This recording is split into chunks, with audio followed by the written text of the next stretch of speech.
lands right now? Currently, about 3,100 acres. Still have a lot of active fire still growing on us. It's still moving westerly. So we have multiple agencies out there working the fire, from local, federal, state assets. They're all out there. We have probably in excess of 100 firefighters here from the immediate area working on the fire. We have a significant number of state assets, and the feds are all starting to work their way toward us right now. Governor's office was here. Are they working well with you guys? Yeah, absolutely. The governor met with both of us personally, told us whatever we need, and he's pulling the triggers for us, and that's why you're seeing this big influx of resources. And he mentioned that this fire is, you know, the biggest priority right now for the state level.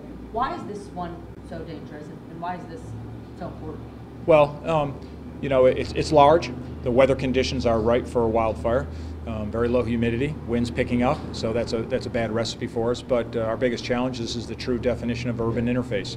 We have the wildland encroaching to where the folks live, and that's our biggest challenge. We have a lot of folks out here in the estates that have you know, several acre plots of land, heavily wooded, and the fuel is so ripe right up to the homes, and it's a real challenge for us. Chief, we're hearing that some homes were lost in this fire. Yeah, our planning folks just informed me that there are 3 homes that are involved with fire right now, so I don't want to come out and say they've been lost. I don't know that, cannot confirm it, but we are battling fires at 3 structures right now.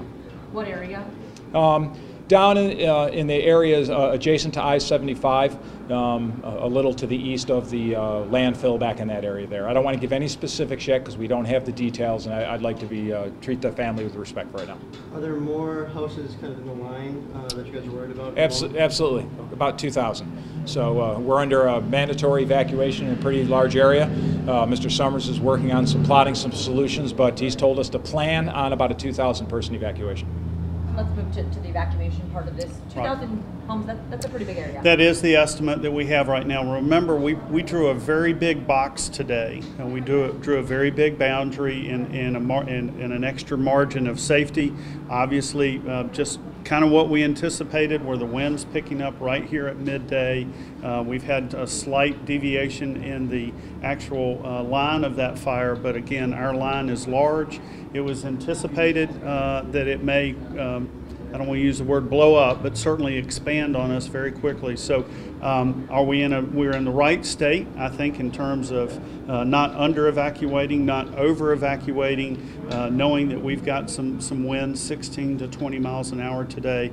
And as we mentioned this morning, you may have the possibility for this fire to spot, and that means that embers might carry as much as a half a mile and start another fire, and that may be the case what happened in some of this residential area. So again, hats off to the chief and all the partner agencies here that are working so hard to put resources on the ground and mitigate this. You really want people to take these evacuation orders very seriously. We really do, and look, we can replace structures, we can't replace people, and I know that seems a little simple, but this is very important, and this is fast breaking, and we have got literally hundreds of pieces of equipment on the ground, and so as we see these fires progress, we just get taxed more and more. There are more aviation assets coming in to put down some retardant in some of these areas to kind of help slow this fire down for us today. So again, be patient, work with the law enforcement people, get out of harm's way. And we've said this before, help be part of the solution so that we can use our response forces to focus on this fire and structural protection. Use your family plan. A hurricane preparedness plan is not unusual to us in Southwest Florida. You're just using a slightly different twist on this today with evacuation going inland with family and friends. Is it okay for people to come get their things? They say they're at work, they're hearing this. Should I go home and get my things? Yeah, the sheriff has told us, and again, there may be some situations on particular streets if they're extremely active fire, but the sheriff is aware that people have got to go and check on pets and medicines, and we're paying very close attention, obviously, to the students that are going to be released from school today. So we understand that, and the sheriff's office is working with that. So wait your turn, be a little bit patient, use your family communications plan, and make sure that you're out of harm's way today. Thank you.